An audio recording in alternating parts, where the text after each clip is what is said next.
Salam jumpa pemirsa. Senang sekali Jurnal Daai dapat menemani Anda kembali, kali ini bersama saya, Patricia. Dalam jurnal edisi minggu ini kami telah menyiapkan liputan khusus bagi Anda.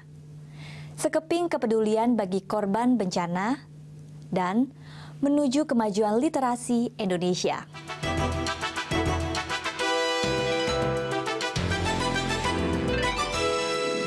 Beberapa peristiwa kebakaran terjadi di ibu kota Jakarta dalam kurun waktu lebih dari sebulan. Bencana ini menimbulkan total kerugian yang cukup besar, tidak hanya harta benda dan rumah, namun juga korban jiwa. Ratusan kepala keluarga harus mengungsi di tenda-tenda darurat.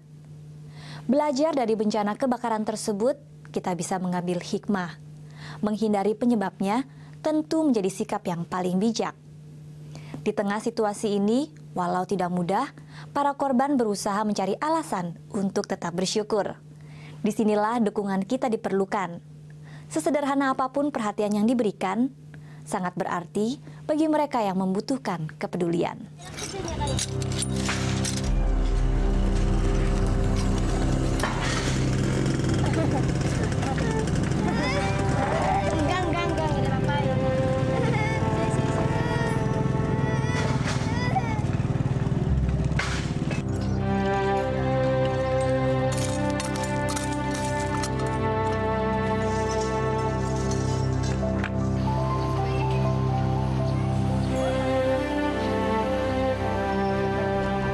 Rumah yang hampir rata dengan tanah menjadi pemandangan umum yang dapat dijumpai di bekas lokasi kebakaran.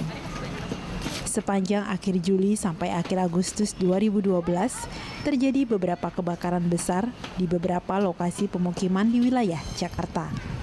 Antara lain Jakarta Barat, Jakarta Timur, dan Jakarta Pusat. Kebakaran yang melanda beberapa pemukiman umum ini tentu saja menjadi bencana yang mendatangkan kepedihan di hati para korban. Tidak hanya korban harta benda, beberapa dari antara para korban juga kehilangan anggota keluarganya yang masih kecil yang tidak dapat diselamatkan dalam bencana tersebut.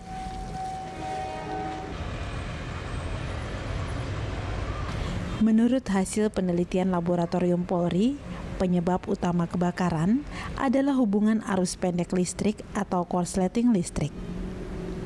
Rata-rata peristiwa kebakaran terjadi antara waktu siang dan sore hari. Angin yang cukup kencang menjadi faktor pemicu menyebarnya api dengan cepat. Selain itu, letak pemukiman yang cukup padat, saling berdekatan satu sama lain, juga menjadi faktor pemicu lain yang membuat kebakaran menjadi luas. Ini faktor human error. Ya, jadi karena di saya ini warga masyarakat kita penduduknya rumah itu padat penduduk dengan hunian satu rumah bisa dihuni lebih dari 10 orang seperti itu. Sedangkan kondisi bangunan warga masyarakat kami yaitu kebanyakan rata-rata bangunannya terbuat dari kayu yang mudah terbakar seperti itu. Nah, terjadinya kebakaran ini karena disebabkan arus pendek. Di setiap lokasi kebakaran, jumlah korban yang kehilangan rumah dan harta bendanya rata-rata mencapai lebih dari 150 kepala keluarga. Di kawasan padat penduduk di RT 08 RW 02 Kelurahan Pinangsia, Jakarta Barat misalnya, terdapat lebih dari 36 rumah dan 177 kepala keluarga yang menjadi korban. Di Kampung Janis, Kecamatan Jembatan Hitam, Jakarta Barat, 197 rumah dengan 270 kepala keluarga yang menjadi korban. Sementara di wilayah Ben Hill, Kelurahan Karetengsin, Kecamatan Tanah Abang, Jakarta Pusat, jumlah korbannya lebih dari 265 rumah dengan 519 kepala keluarga. Di wilayah Kampung Jembatan Cipinang Besar Selatan, Jatinegara, Jakarta Timur, lebih dari 125 kepala keluarga yang harus mengungsi. Sedangkan di wilayah Pondok Bambu, Jakarta Timur, sekitar 100 bangunan dan 150 kepala keluarga tidak dapat menempati rumah mereka yang hampir rata dengan tanah karena kebakaran. Di RT 02 RW 02 ini ada 150 kakak. Dari 150 kakak ini yang terbakar itu 100 kakak. Nah, dari 100 kakak ini 20 adalah rumah permanen, rumah penduduk, dan sisanya itu 80 itu adalah bedeng atau bengkel-bengkel furniture yang memang di dalamnya itu mereka membuat kerajinan-kerajinan kayak bengkel, mebel, lemari dan lain-lain. Untuk jumlah jiwa dalam aktivitas normal itu kurang lebih ada 400 jiwa dari 150 kakak yang ada di RT 02 ini. Jiwa manusia adalah hal yang paling berharga di atas segala benda dan harta. Pada saat-saat bencana seperti ini, kesadaran yang utama akan pentingnya keselamatan keluarga dan sanak saudara menjadi alasan pertama untuk tetap bersyukur di tengah situasi nestapa. Ya, cuma nyari anak saya aja itu. Jadi nggak sempat beresin barang-barang, nggak sempat bawa barang-barang. Yang ke bawah cuma surat-surat sama TV. Pakaian juga yang dipakai di badan doang. Warsi adalah seorang ibu rumah tangga yang membuka usaha menjahit dan memermak pakaian. Suaminya seorang pedagang asongan serabutan. Praktis, tulang punggung perekonomian keluarga yang tetap bergantung pada usaha Warsi sehari-hari saat menjahit dan memermak pakaian. Kini, mesin jahit Warsi sudah hilang tak berbekas dimakan api. Ia masih belum memiliki kepastian pengganti usaha untuk mencari nafkah sehari-hari.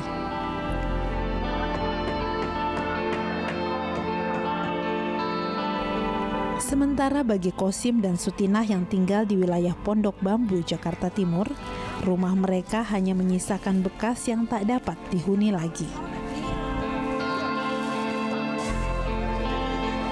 Masalah kebakaran. Kebakaran mah saya memang api udah besar juga nggak mikirin barang itu, yang diselamatin juga pada hilang, surat-surat KTP apa. Yang penting nyawa aja, anak cucu saya giring suruh keluar.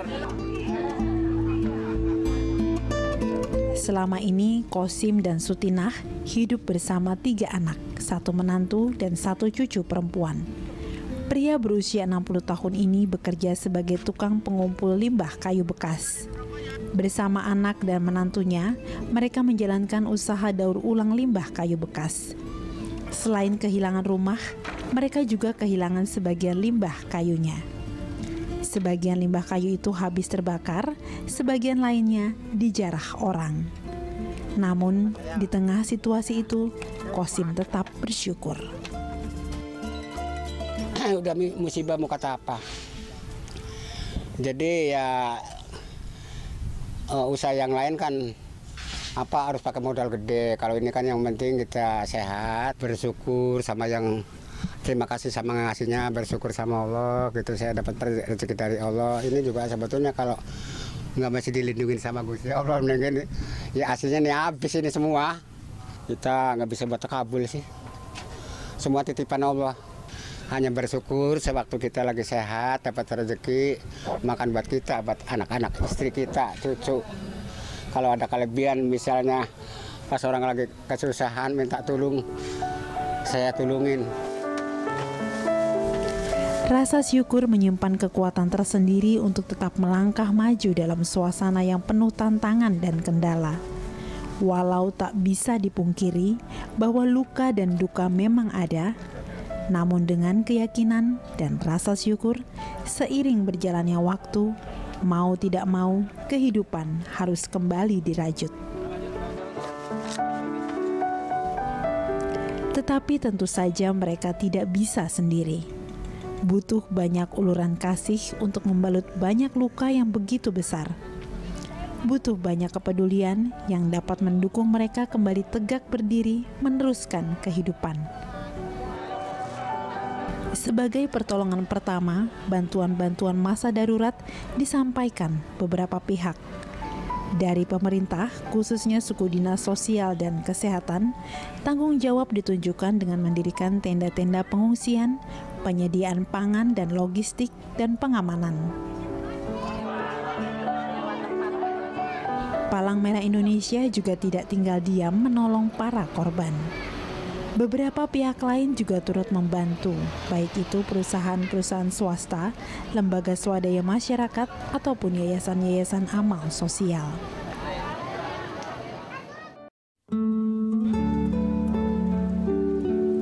Setiap bencana, terutama karena kelalaian manusia, memang seperti nasi yang sudah menjadi bubur. Namun dalam kondisi itu pun tetap masih ada harapan.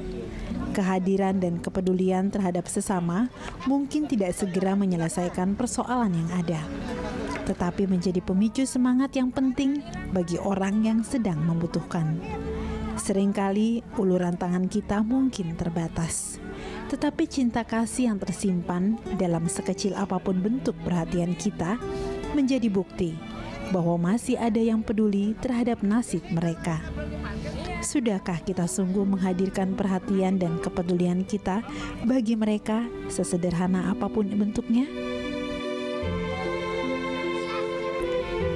Bencana kebakaran di satu sisi memberikan kita banyak pelajaran tentang kehati-hatian, tentang menyelamatkan yang terpenting, tentang kehidupan di dunia ini yang tidak kekal, tentang harta yang adalah titipan ilahi, tentang roda hidup yang harus terus berjalan, tentang arti kehadiran dan perhatian, dan tentang suara hati, apakah kita mau ikut peduli. Adalah baik bagi kita semua untuk dapat memetik hikmah dan pelajaran dari peristiwa-peristiwa kebakaran ini. Pada peringatan Hari Aksara Internasional tahun ini, Indonesia menerima penghargaan dari Badan Pendidikan dan Kebudayaan PBB UNESCO. Penghargaan itu diberikan tahun ini karena Indonesia dinilai berhasil dalam melakukan pemberantasan buta huruf. Pada tahun 2003, terdapat lebih dari 15 juta orang buta aksara di Indonesia. Dalam kurun waktu 8 tahun, jumlah ini menyusut menjadi sekitar 6,73 juta orang. Literasi dasar perlu diteruskan dengan literasi berkelanjutan agar setiap orang dapat terus berkembang menuju hidup yang lebih baik.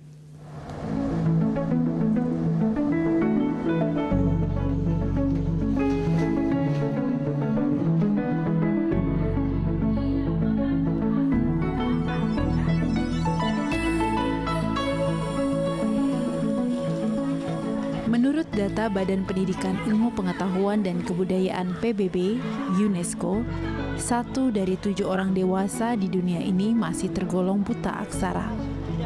Kebanyakan dari mereka yang buta aksara tinggal di negara-negara miskin atau berkembang, dan mayoritas dari jumlah itu adalah kaum perempuan.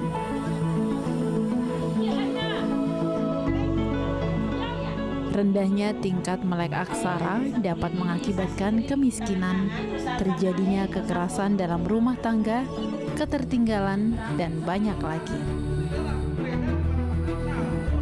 Aksara secara luas berhubungan erat dengan literasi. Secara umum, budaya literasi artinya membiasakan diri dalam kehidupan membaca dan menulis.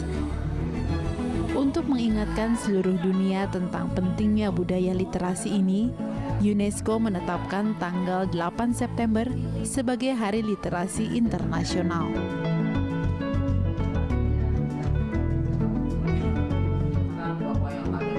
Tahun ini, program literasi terkait pemberantasan buta huruf di Indonesia meraih penghargaan dari UNESCO. Indonesia meraih 1 dari 2 penghargaan King Sejong Literacy Prize karena dinilai cukup berhasil melawan buta huruf. Pada tahun 2003, terdapat lebih dari 15 juta orang Indonesia yang masih menderita buta huruf. Sementara data Badan Pusat Statistik BPS tahun 2011 menunjukkan jumlah penderita buta huruf berkurang menjadi lebih dari 6 juta orang. Saya kira penghargaan itu sangat membanggakan ya, terutama merupakan suatu pengakuan terhadap kerja keras pemerintah Indonesia dan juga masyarakat. Nah, dari pihak pemerintah perlu kita akui bahwa memang ada instruksi Presiden nomor 5 tahun 2006 tentang gerakan percepatan penuntasan pemberantasan buta aksara itu sendiri. Nah, ini membuat koordinasi setidaknya merupakan suatu landasan hukum bagi terciptanya koordinasi antara pemerintah pusat, daerah, dan masyarakat gitu. Indonesia menerima penghargaan tersebut untuk program peningkatan kualitas pendidikan literasi melalui literasi kewirausahaan, budaya membaca, dan pelatihan para pendidik. Program ini khususnya berkaitan dengan mengatasi buta aksara di kalangan orang dewasa dan menjaga keberlangsungan budaya literasi di antara mereka.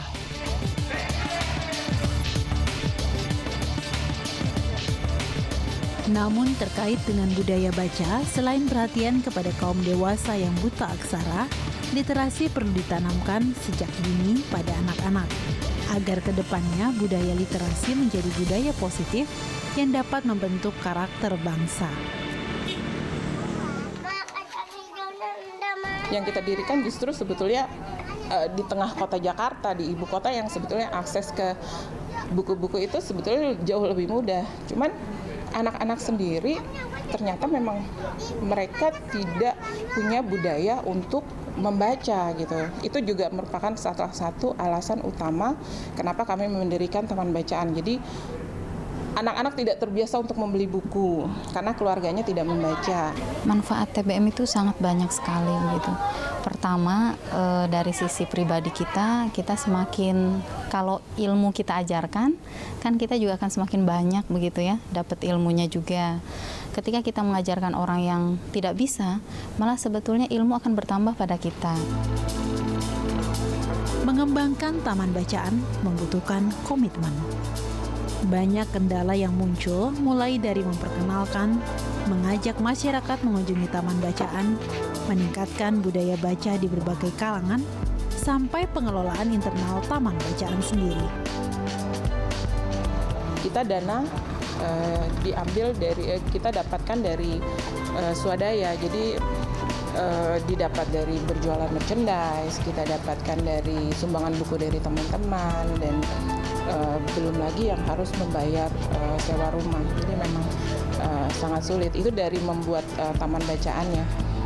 Nah, untuk membuat kegiatannya sendiri pun juga kalau misalnya dilakukan secara mandiri, secara sendiri itu juga nggak mudah. Makanya kita selalu bekerja dengan cara berjejaring. Selain secara teknis, dasar utama pendirian dan pengelolaan sebuah taman bacaan masyarakat hendaklah berakar pada suatu nilai dasar kecintaan untuk mengembangkan diri dan untuk berbagi. Paling dasar adalah jika ingin membuka taman baca, nggak usah takut, nggak usah berpikir banyak mencari buku dari mana. Yang penting adalah niat dan komitmen. Insya Allah Tuhan pasti kalau untuk melakukan hal-hal yang baik pasti selalu ada jalan. Apapun itu salah satu modal dasar dari membuat taman bacaan. Bukan buku, bukan rak, bukan tempat, bukan anak-anak, tapi komitmen dulu. Jadi, nah ketika ada teman-teman lain yang ingin mendirikan taman bacaan, ya pertama kali saya bilang adalah komitmen mereka. Ya, tanyalah pada diri sendiri untuk apa sih kita melakukan ini. Kemudian setelah itu ya perbaharui niat. Kalau misalnya ada niat yang kurang bagus ini, ya diluruskan lagi. Ini lagi terus gitu ya. Terus ya bergabunglah dengan komunitas TBM, kan ada forum TBM. Ada forum TBM tingkat kota, tingkat provinsi, tingkat nasional. Ya berbaurlah begitu ya, cari ya berdiskusi, saling mengenal. Kan kita pasti tahu, oh ada TBM yang bagus, ada TBM yang bisa ini, bisa itu. Tinggal bagaimana mengembangkan di TBM kita agar lebih maju dan mandiri tadi. Menurut data Badan Pusat Statistik tahun 2006, orang Indonesia cenderung memilih mendapatkan informasi dengan cara menonton televisi atau mendengarkan radio ketimbang membaca. Kurang dari 25% dari total jumlah penduduk yang memilih cara membaca untuk mendapatkan informasi baru. Sejak zaman nenek moyang, bangsa kita memang cenderung menyukai budaya lisan. Namun kini, seiring dengan kemajuan teknologi dan kesadaran berbudaya, dan untuk rekam sejarah berbagai ilmu dan peristiwa, budaya baca tulis perlu dikembangkan melalui kesadaran literasi berkelanjutan. Sebab 95% orang akan menerima materi itu kalau dia bisa menulis. 10% hanya mendengar, kira-kira 30% hanya melihat, kemudian dia mencoba dan segala macam, 50% membaca, 95% kalau dia bisa mencurahkan apa yang dalam ini ke dalam ini. Mengembangkan minat baca dengan konteks kolektif. Jadi misalnya di setiap kerumunan, setiap kampung, di setiap kumpulan, setiap organisasi itu bagaimana bisa mengembangkan kegiatan-kegiatan pembelajaran, kegiatan-kegiatan yang terakses kepada buku dan bahan bacaan. Inisiatif-inisiatif masyarakat dalam menciptakan gerakan literasi lokal di wilayahnya masing-masing menjadi salah satu kekuatan penggerak terciptanya budaya literasi. Kurangnya budaya baca kita dibanding budaya lisan menjadi tantangan tersendiri.